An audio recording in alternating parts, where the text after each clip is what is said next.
John Anderson, who was senior pastor at the time, told the committee before they went into the interview, he said, "No, I just want you all to know we're not going to hire the first person that walks in the door." And at the end of the interview, he looked at me and he said, "So when can you start?"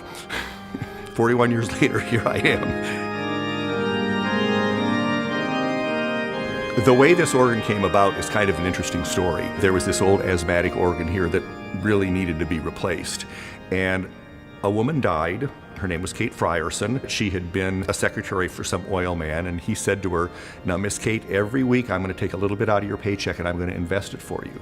And so by the time she died, she was worth quite a bit of money, and she left her entire estate to the church. John Anderson stood up and he said, "We're going to use that money, we're going to buy a new organ. This church needs a new organ." And that's how it all started.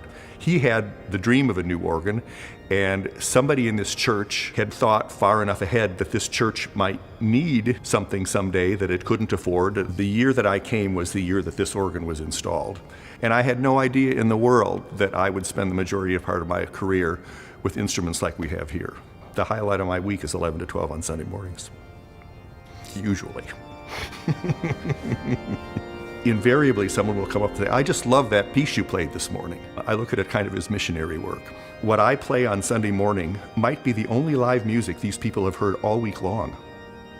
You know, they're listening to the radio, they've got the television on, or they're, Bluetooth or whatever. And I think a lot of people, the only live music they hear is from 11 to 12 on Sunday morning, and I take that very seriously.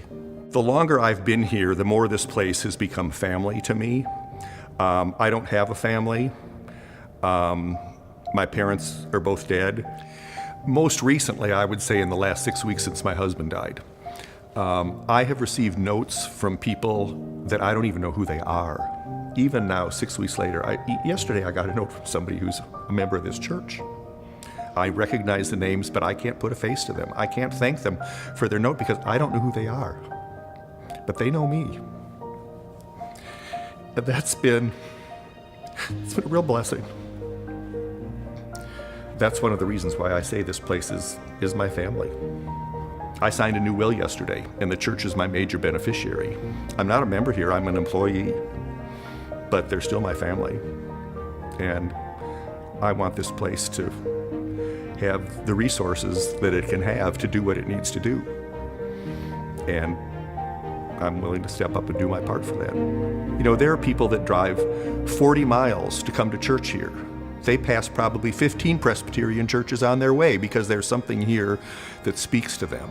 It's the outreach that we do in the community, the quality of what happens here on Sunday morning.